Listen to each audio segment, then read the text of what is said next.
Good evening and welcome to NTD News. I'm Evelyn Lee. Here are today's top stories. We have an Arizona audit update. An audit company says 72,000 more ballots were received than requested. Black Lives Matter accuses U.S. economic sanctions of being at the heart of Cuban crisis. But an expert tells us even if the sanctions go, they'd still be stuck with a communist regime. South Africa has deployed 25,000 troops in an effort to stop the looting and rioting. So far, over 2,000 people have been arrested and over 100 people have died. German Chancellor Angela Merkel visiting the White House. She and President Biden have a long agenda that includes a controversial Russian pipeline.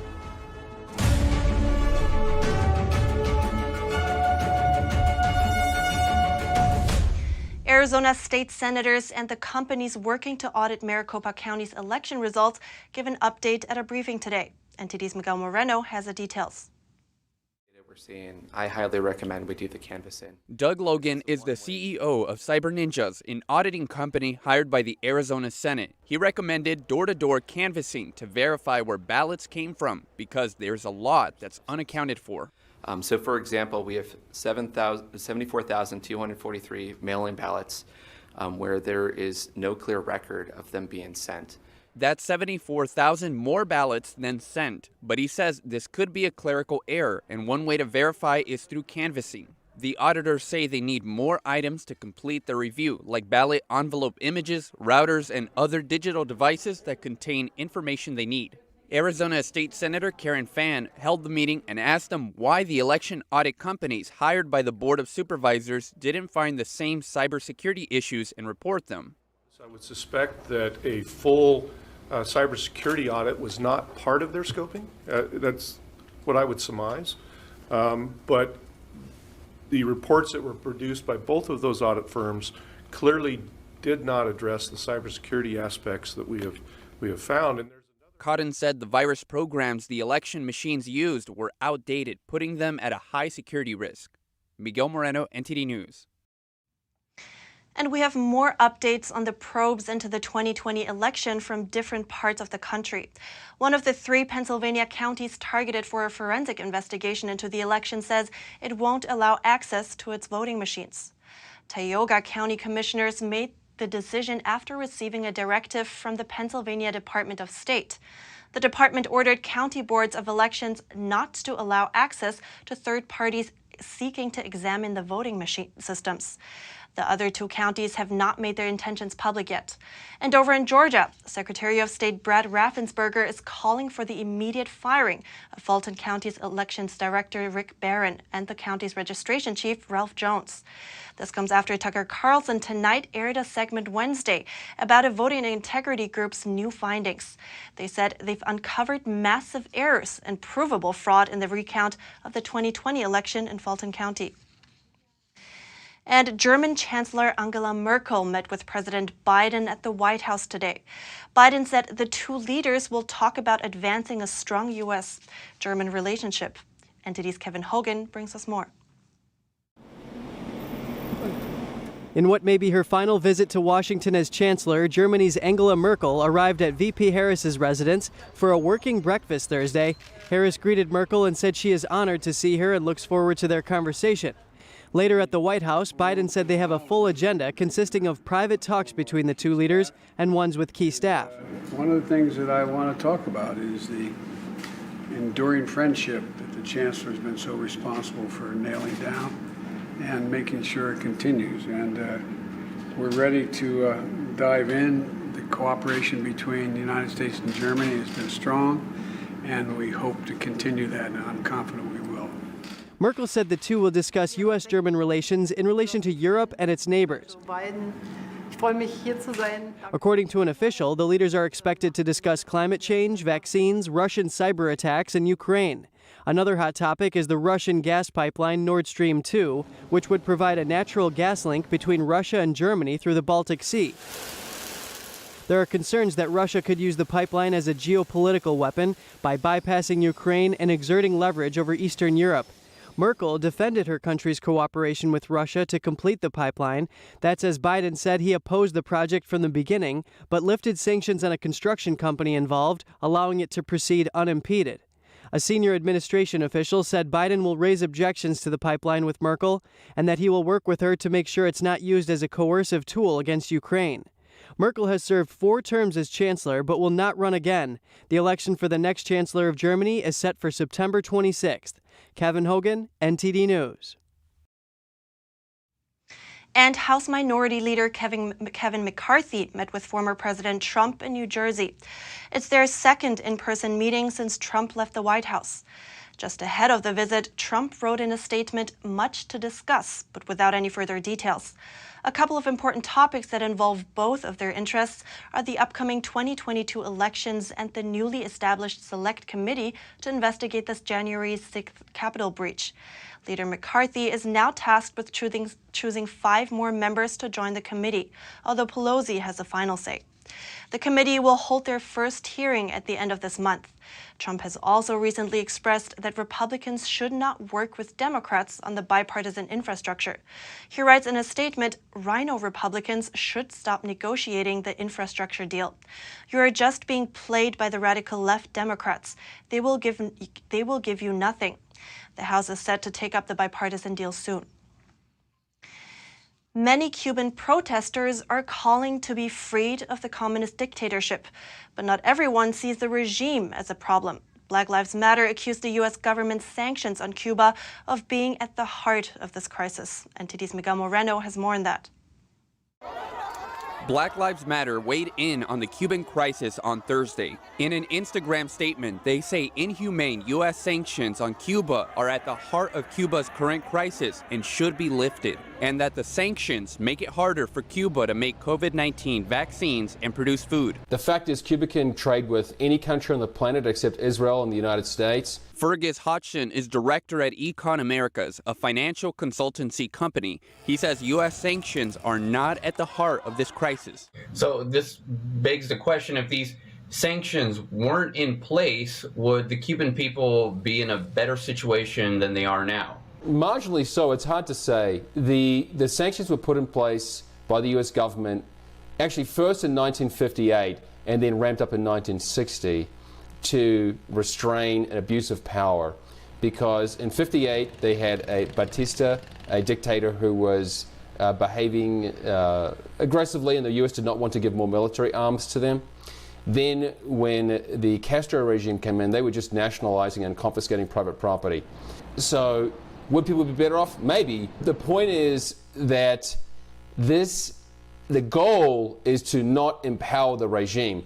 So the people might in the short run be slightly better off, but they would be stuck with this parasitic regime. The Instagram post got nearly 100,000 likes, but the overwhelming number of comments tell a different story. A few Republican senators called it support for a communist regime. White House Press Secretary Jen Psaki blamed Cuba's communist ideology for its economic failures. Communism is a failed ideology, and we certainly believe that.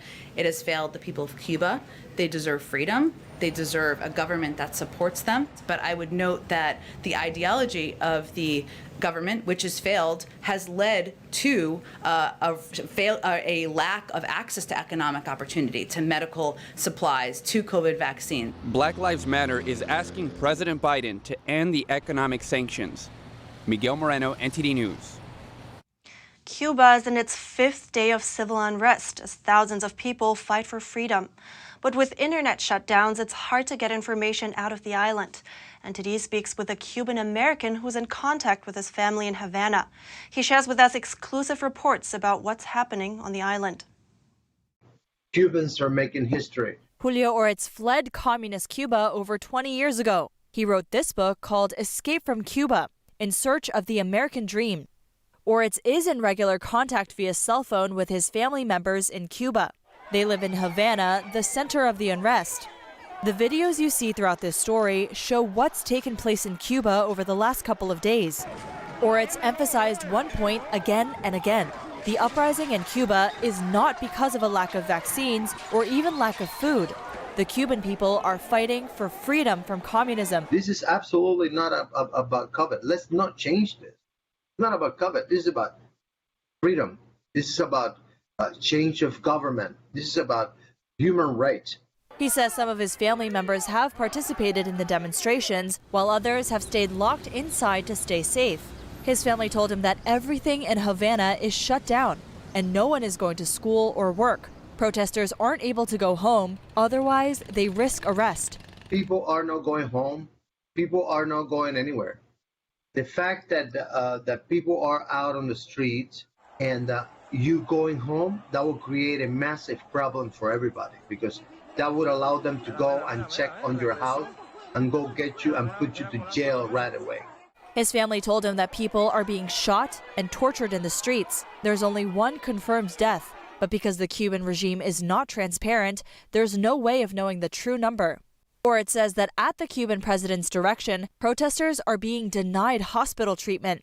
So if you get to the hospital and you are shot or you are hurt, and there is a witness that you were against the communism or complaining about communism or claiming your rights of freedom or asking for a change in Cuba, you are not going to be taken care of.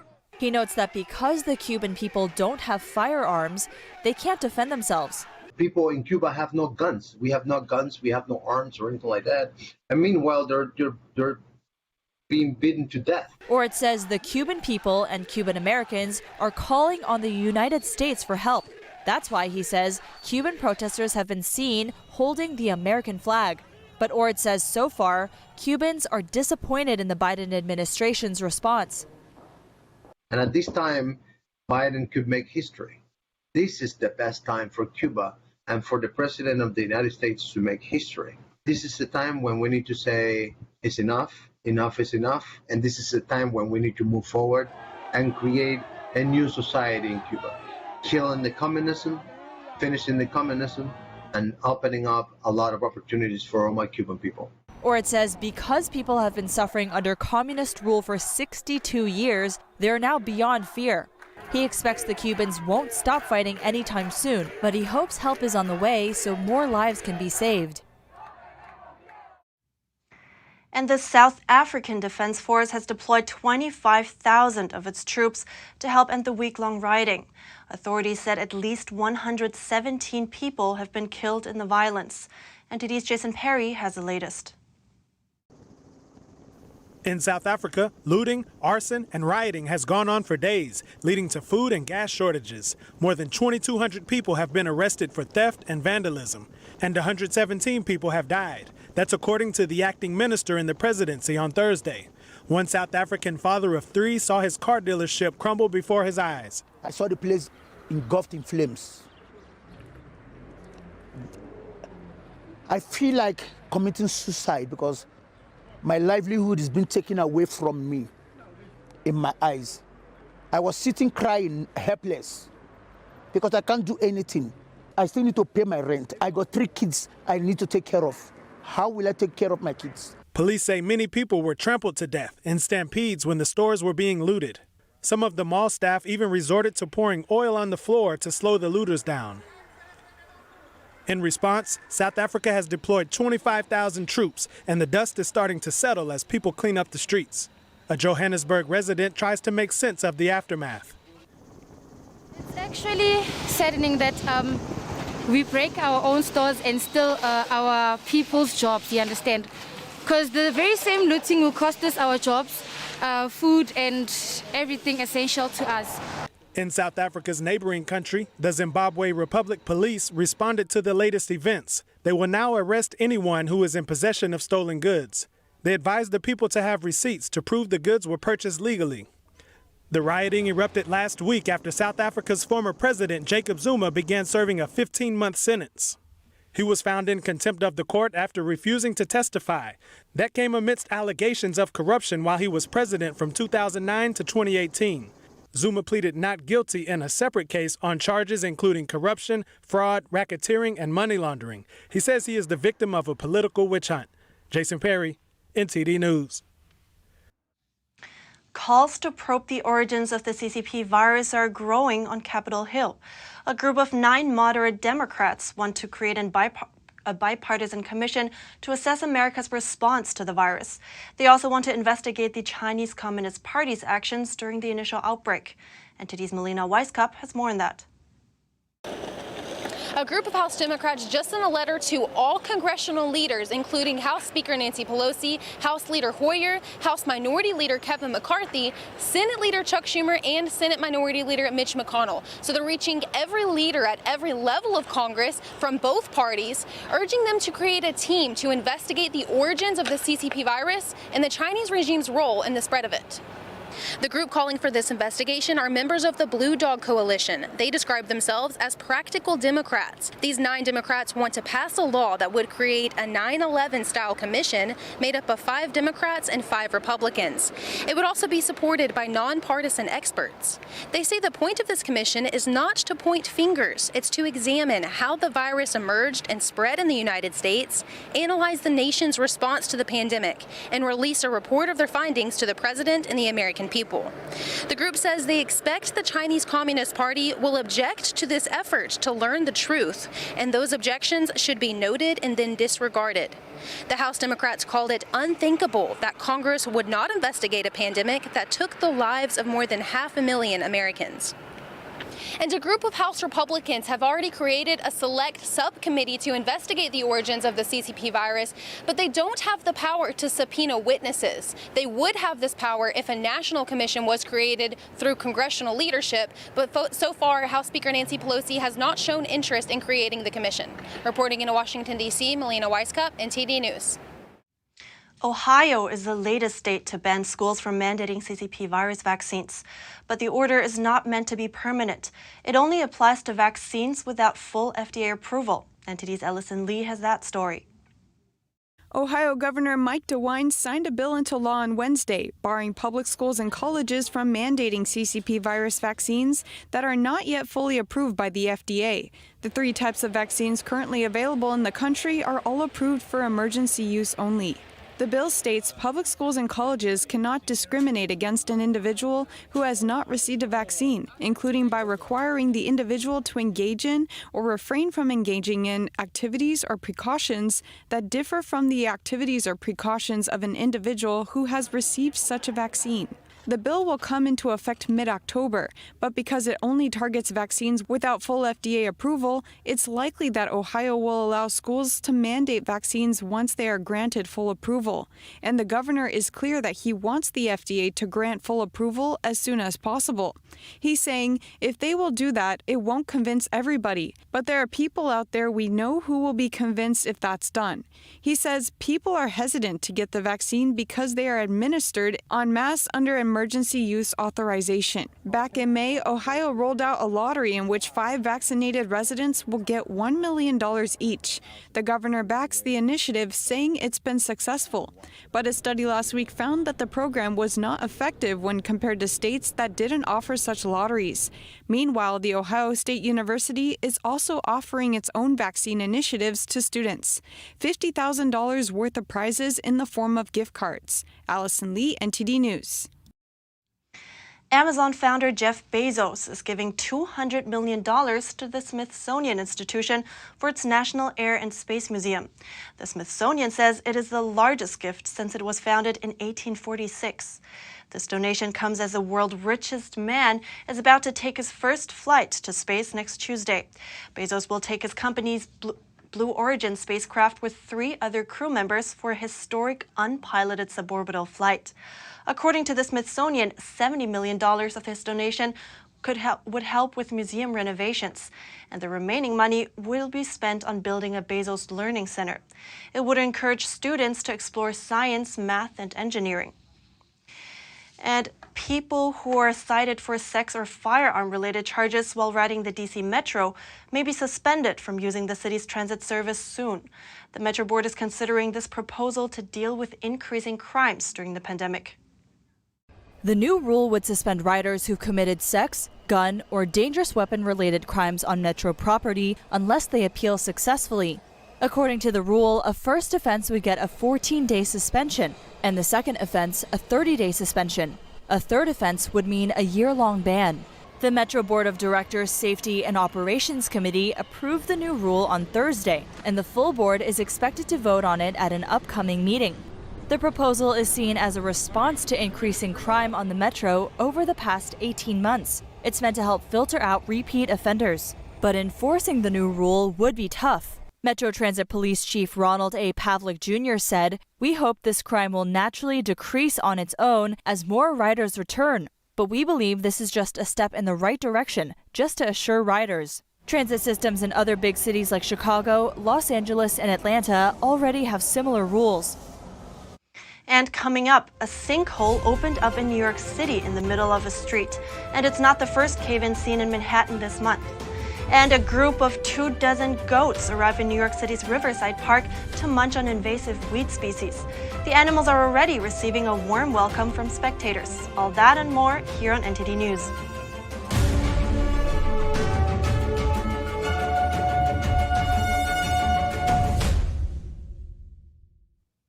New York City's streets are getting busy again. Now, amid the reopening, Manhattan streets are seeming to cave in.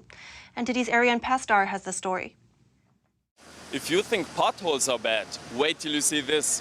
That's a second sinkhole just randomly appearing in Manhattan in 2 weeks. Last week, a sinkhole opened up in the Upper West Side, swallowing 2 parked cars. Now this one here in the Upper East Side. Fortunately, no one was injured and no private property was damaged. Now both of the holes did appear after heavy rainfall in the area. The city tells NTD in a statement that investigations are ongoing and no cause for the hole has been determined yet. According to a report by the mayor's office, road cave-ins are actually down more than 25% year over year. Residents were surprised when they saw a big hole in the ground as they were leaving for work. I'm one of the few New Yorkers that owns a car and drives around a lot, and I drive on this block every day. It's not too great a feeling. His neighbor, however, says he won't let the random sinkhole scare him. Even if I was scared, I don't think it really achieves anything. Crews on site are investigating the water and sewer infrastructure in the area. This morning, none of the apartments on this entire block had any running water. By now, water has been restored for most of them, but still, it's not exactly clear yet how long it will take to fix the sinkhole. Ariane Pastar, NTD News, New York. And a trip of goats has arrived in New York's Riverside Park to help eradicate invasive weeds in the area and enjoy some tasty greens along the way. NTD's Andrew Thomas has the story. 24 goats from Green Goats Farm in Rhinebeck, New York, traveled to Riverside Park in Manhattan on Wednesday. Their mission? To munch on invasive weeds. As part of our woodland restoration initiative 2 years ago, we unleashed a very hungry group of goats into a stretch of the park that had been overrun with invasive plants. And wow, did they exceed expectations. We called it Gotham. It's an environmentally friendly win-win for invasive species removal at Riverside Park. The goats get to feast on overgrown weeds, and Riverside Park Conservancy doesn't have to dump harsh chemicals. Since goats are naturally effective weed whackers, putting them to work in Gotham is like treating them to an all-you-can-eat buffet. It's healthy for the goats, and it's good for the environment. That's farm to table. Goats are an ingenious approach to weed removal, harnessing the goats' natural hunger for leafy greens. They even eat species harmful to humans, like poison ivy. They're just a really nice, kind animal, and they really don't do much but take care of things for you. And then they give us this great goat cheese. A little chev is always good. Of the 24 goats, 5 will call Riverside Park their home through the end of August. Buckles, Chalupa, Malamar, Miss Bo Peep, and Skittles will stay, eating their way through 2 acres of the park. On top of how cute they are, I guess, not only can they eat like a lot of their body weight, but they'll actually neutralize the seed so they won't get replanted next year. And, you know, they'll work longer days than any landscapers. The public will be able to vote for their favorite goat to be crowned the greatest of all time. The winner will be announced by the end of the summer. Andrew Thomas, NTD News. And a new phone called the Freedom Phone just came out yesterday, and it's apparently flying off the shelves. Creator Eric Finman told NTD he built it because Google and Apple have a monopoly on smartphone hardware. NTD's Don Ma has more. Meet the Freedom Phone. It has its own app store and is designed to get around big tech censorship and violations of privacy. It was created by millionaire Eric Finman, who became wealthy through Bitcoin at age 18 and founded online education business Boat Angle at age 15. In a Twitter announcement, he asked us to name one time in history where the people who banned books, media, and opinions were the good guys. Everyone is complaining about big tech censorship, but no one is doing anything about it. They say, build your own phone. So I did.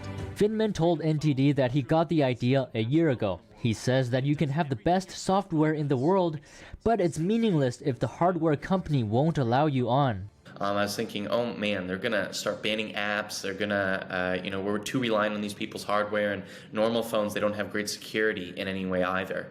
So I was like, you know what? I'm gonna start working on this phone. While conservatives have gotten better at software, the big tech companies currently have a monopoly on hardware. That's where the Freedom Phone comes in. I mean, these have been flying off the shelves. We launched yesterday, and yeah, the crazy amount of orders we gotten in, it's insane. You can transfer the SIM card in your current phone into the Freedom Phone, transferring the data from your current phone immediately. Its very own app store called Patri app can download apps banned from other platforms. Finman says there's no app tracking, no keyboard tracking, and no location tracking. Don Ma, NTD News. Up next, we revisit one of the mass shootings on the West Coast that took 10 lives in May. It turns out the U.S. Customs and Border Protection met and questioned the gunman before. And California firefighters rescue a woman stuck between two walls. But how did she get there, and what are witnesses saying? That and more when we return.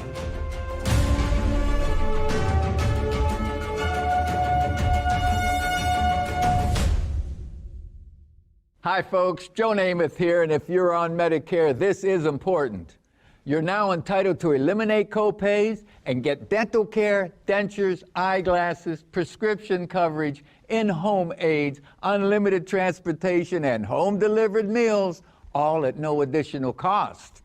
Plus, your zip code may have coverage with the Give Back benefit that adds money back to your Social Security check every month. I called to get dental, transportation, meals, and the Give Back benefit.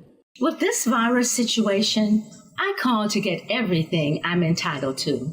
I couldn't believe I was missing out on so many benefits. With the uncertainty of the virus, you need to get everything you're entitled to. Millions of people have trusted the Medicare Coverage Helpline. You can too. Call now. It's free. Call 1-800-764-1930. That's 1-800-764-1930 now. The wait is finally over. Shen Yun returns to the stage with an all-new production filled with beauty, majesty, and a powerful message of hope. Discover the lost culture of ancient China. Discover this season, Shen Yun 2021. Coming to the Palace Theater, July 24th and 25th. Tickets at shenyun.com/Stanford, 888-90-SHOWS. Parents and grandparents, do your kids understand the dangers of socialism and how they can help stop it? Their schools will never teach them, but Mike Huckabee wants to help by sending the Kids Guide to Fighting Socialism free for a limited time. This important gift will help kids learn why socialism is bad for America and how they can help fight back. It's part of a new gift bundle that includes a free magazine and video lesson too. To learn more, just visit kidsfightsocialism.com. That's kidsfightsocialism.com. When you look at TV networks in America, a soundbite and fight-it-out culture prevails on news and commentary programs. As a Canadian, I'm fascinated with America, and I wanted to offer American thought leaders an opportunity to share their thoughts in a deep dive format where we can explore their ideas together. And so American Thought Leaders was born. The world's most brilliant thinkers believed that open discourse was the key to greatness. However, all around the world, we see that discourse is being stifled and political agendas have subverted media. The Epoch Times launched its Global Thought Leaders program to bring back this great tradition of free thought. As the host of American Thought Leaders, every week I interview some of the most intriguing minds on the most pressing issues of our time. Be sure to check out our new episodes every week.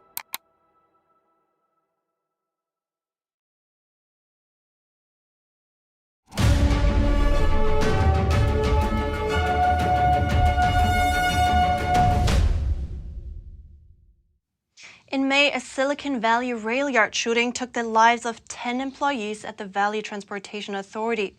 A new report indicates that the U.S. border agents had a previous encounter with the gunman in 2016. The report shows that Samuel Cassidy had dark thoughts about harming and vandalizing 2 people whose names are redacted from the report, but it's unclear if those names were among the shooting victims from the Bay Area shooting. In August 2016, agents questioned Cassidy for 2 hours when he returned from a 2-week trip to the Philippines. They searched his luggage, phone, and camera. They discovered a black notebook that said he had hatred for the VTA. When asked if he had problems with anyone at work, he said no. Agents examined whether he was traveling for sexual tourism, noting the sex-friendly hotels in his documents. Authorities said the gunman was a disgruntled employee. The report did not indicate if federal customs agents contacted the VTA or local law enforcement on their findings. U.S. Customs did not respond to NTD's request for comment by deadline. And Governor Gavin Newsom continues high spending ahead of the coming recall election. California residents can expect a second round of stimulus checks soon. Here's NTD Cynthia Tsai with more. California Governor Gavin Newsom signed off on another stimulus check bill. Dubbed the Golden State Stimulus 2, qualified residents could receive up to $1,000. We are running a surplus in the state of California that's the largest surplus that has ever been recorded in American history. We advertise it at a $76 billion surplus. We didn't include the additional $4 billion of additional cash that we've collected over the course of the last number of weeks. Newsom did not clarify where the additional $4 billion in cash came from. Between the 2 rounds of stimulus checks, California will send out roughly $12 billion in direct payments to residents. According to the governor's office, this is the most state spending on stimulus checks ever in the United States.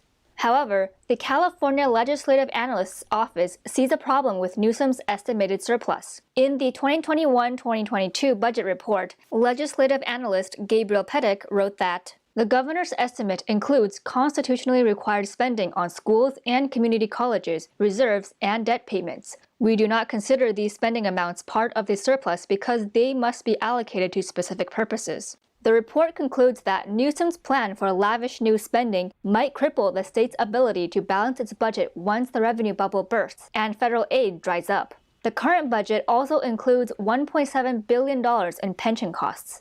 Newsom's decision for a second round of stimulus checks comes 2 months before his September 14th recall. Cynthia Kai, NTD News, California.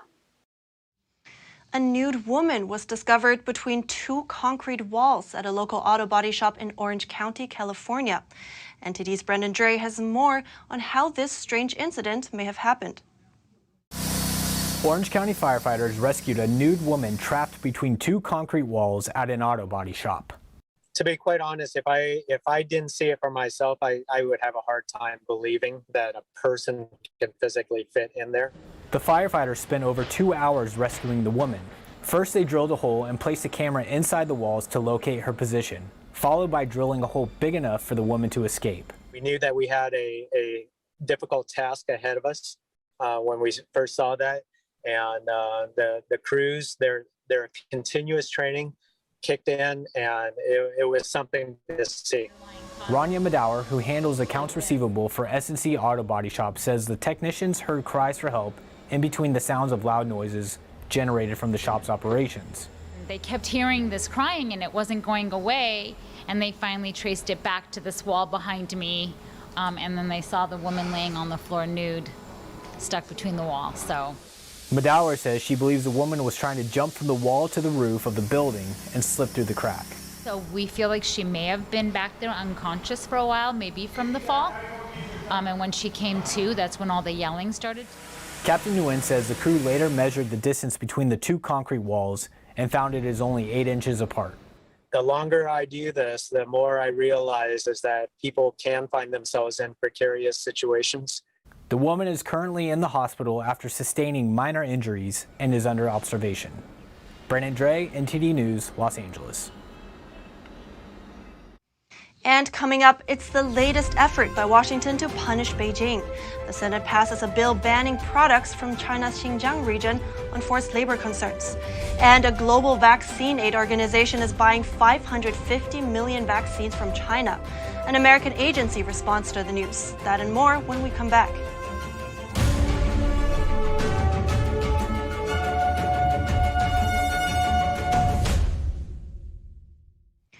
The Senate's new bill bans the imports from China's Xinjiang region. This is the latest effort to punish Beijing for the genocide against Uyghurs. The U.S. Senate passed a bill on Wednesday banning products from China's Xinjiang region. It's the latest effort by Washington to punish Beijing for what U.S. officials say is an ongoing genocide there against Uyghurs and other Muslim groups.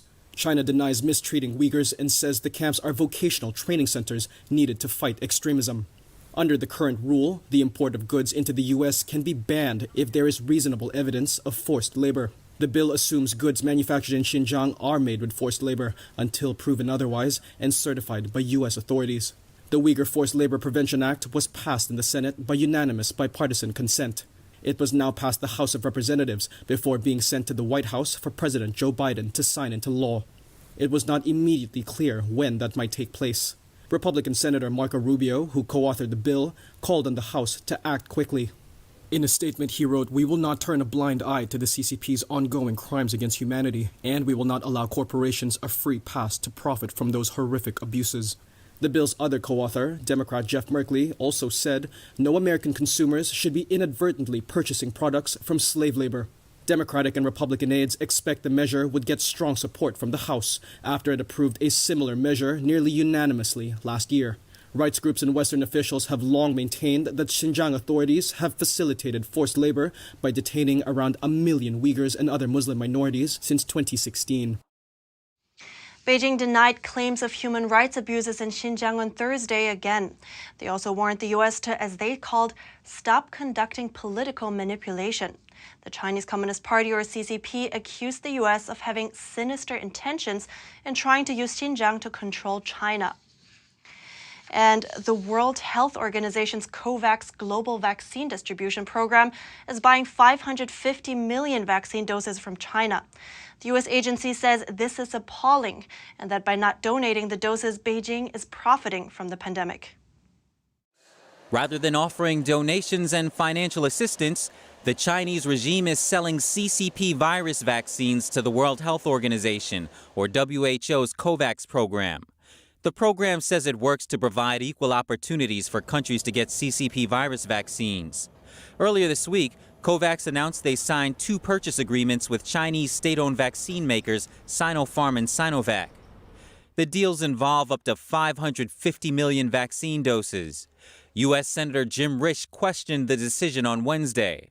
Do they appreciate the irony of this, where, China started this and refused to participate in COVAX and won't contribute money, won't contribute vaccines, but then COVAX is turning around and actually paying them for their vaccines. I mean, this is odd. It's strange.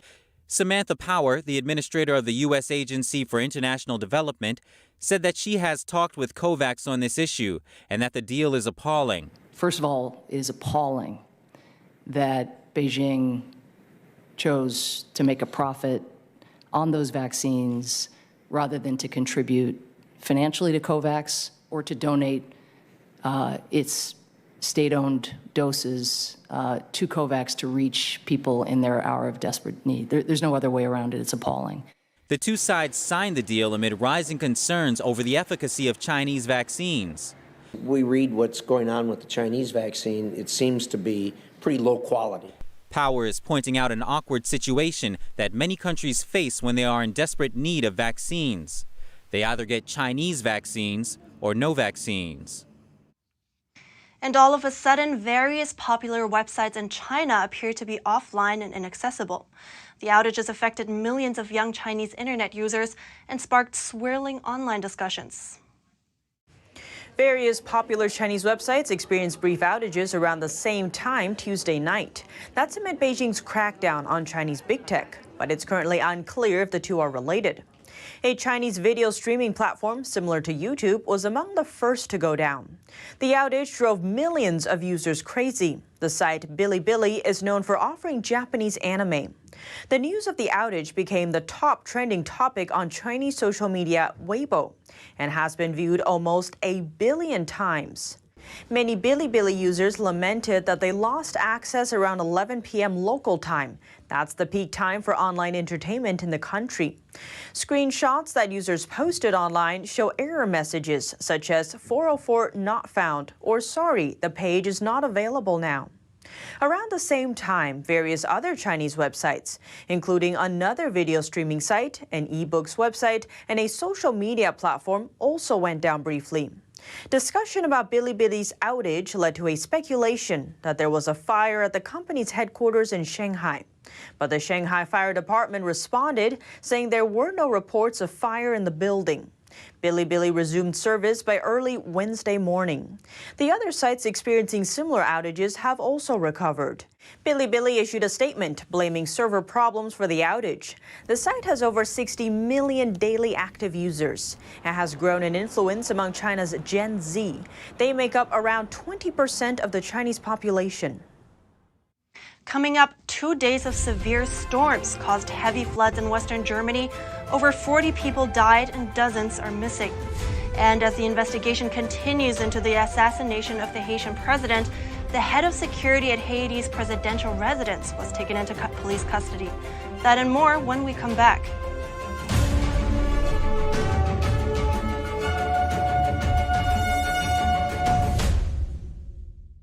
Hello, I'm Mike Lindell, inventor of MyPillow. Thanks to your support, you've helped make MyPillow become one of the fastest growing companies in America. Over the last 12 years, you've helped MyPillow create thousands of jobs right here in the USA. When I got MyPillow, I'm asleep almost immediately. I stay asleep at night and I wake up more well-rested in the morning. That's why I invented MyPillow. My patented fill adjusts to your exact individual needs and helps keep your neck supported and aligned. I'm interrupting this commercial right now. Retailers have canceled MyPillow, and to thank you for your support, I'm gonna pass the savings directly on to you. For example, you get my 6-piece towel sets, regular $109.99, now only $44.98, or MyPillow dog beds for as low as $19.99 with your promo code. For the best night's sleep in the whole wide world, visit MyPillow.com.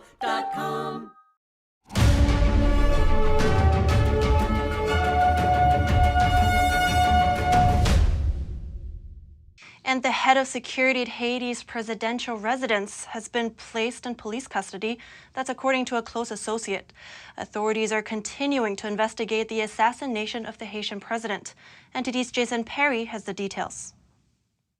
Dimitri Herard, who is the head of the General Security Unit of the National Palace in Haiti, was previously questioned at the Inspector General's office on Wednesday. He was later transferred to a police station in Port-au-Prince, according to Associate Carl Martin, who said he is coordinating Herard's legal defense team. 2 months ago, Herard traveled to Ecuador through the capital of Colombia, according to Colombian National Police.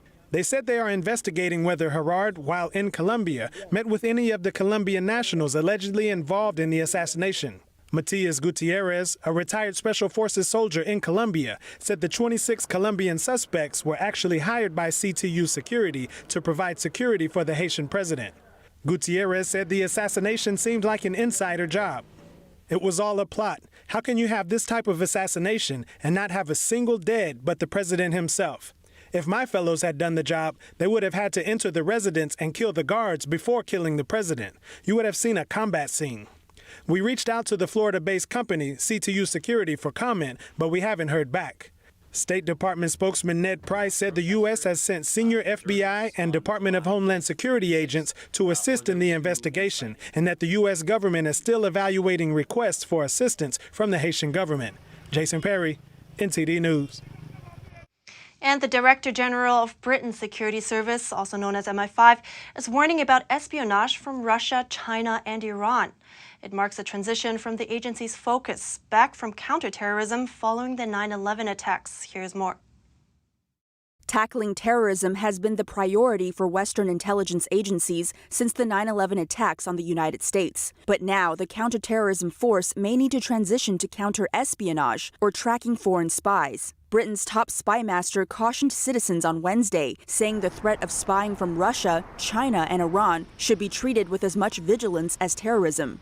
The activity MI5 encounters day by day comes predominantly in quite varying ways from state or state-backed organizations in Russia, China, and Iran. Director General Ken McCallum made the speech in London, the headquarters of Britain's security service MI5. In 2018, a nerve agent attack struck in England, targeting a former Russian double agent. Since then, MI5 has disrupted hostile power activity that might have resulted in an attempted killing. As a nerve agent attack in Salisbury shows, some hostile actors are prepared to come here to kill. Others are more cautious and seek to lure or coerce individuals to travel out from the UK to other countries, where they can be detained or abducted or harmed. McCallum explained MI5's biggest job is still tackling terrorism. He also cautioned against the dangers from Syria and Afghanistan, but said attention should focus on state actors. British spies say China and Russia have sought to steal commercially sensitive data and intellectual property, and have tried to interfere in domestic politics by sowing misinformation. And up next, a group of young people in Italy are saving their local economy by restoring old abandoned historic buildings into hotels. The project is helping create jobs for young people in the area. That and more here on NTD News.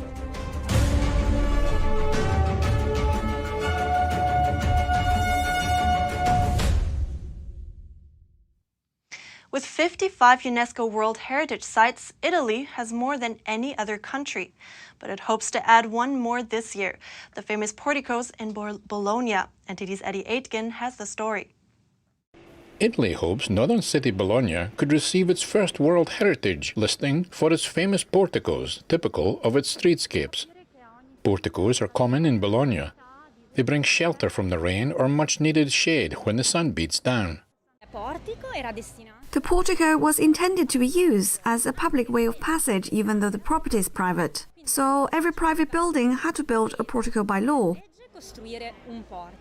The historical city centre of Bologna has about 25 miles of porticos. They're an integral part of local lives.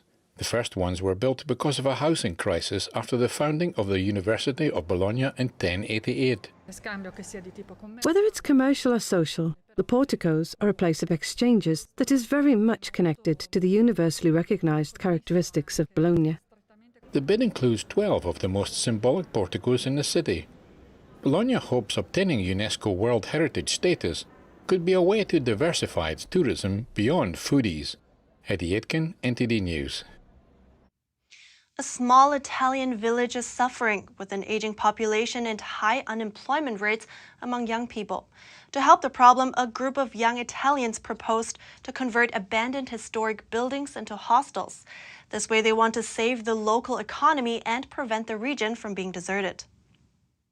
Nestled between the mountains in central Italy, an old sleepy hamlet remains. 10 young people there, all aged 35 or younger, are working to make a difference in the community. The group launched a project aiming to turn these once abandoned stalls into a hostel and a local restaurant. The project has been dubbed the Young Itinerary. It's being overseen by the local government's Delegate for Youth Policy. In Italy, there are more than 700,000 buildings, often public ones, that are abandoned. On the other side, there is a generation of young people who need places to meet, to interact, study, enjoy culture, do business, and above all, places where we can become leaders of cultural, social, economic, and touristic development of our territory. Italy is currently suffering a huge demographic crisis.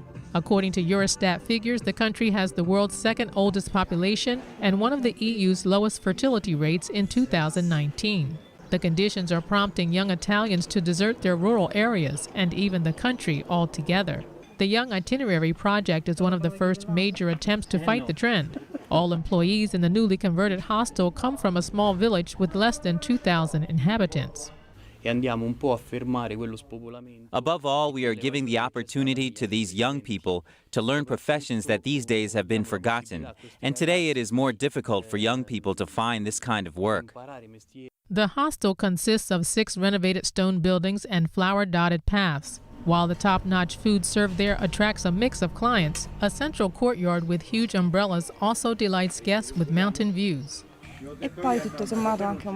It's a great way to give value to the Lazio region, which is not very well known. And above all, the fact that it is a project coming from young people makes it absolutely interesting to promote. The youth group joined a competition organized by the local government to win the funds for the renovation, an estimated $7 million. A total of 16 abandoned castles and monasteries are located in the area. As part of the plan, they'll all be transformed into hotels or cultural centers. And that's all for today's news. Thanks for tuning in. I'm Evelyn Lee.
We have a new channel. Subscribe to us on YouTube at NTD News. Get the highlights of our news broadcast and the most important headlines that we curate especially for you. Don't let YouTube decide what information you get. That's your choice. YouTube is deleting our videos and cuts you off from a source of honest reporting. Make sure you don't lose access to NTD's news content, and take a quick moment to subscribe to our newsletter so no matter what happens here, you'll keep your access to a trustworthy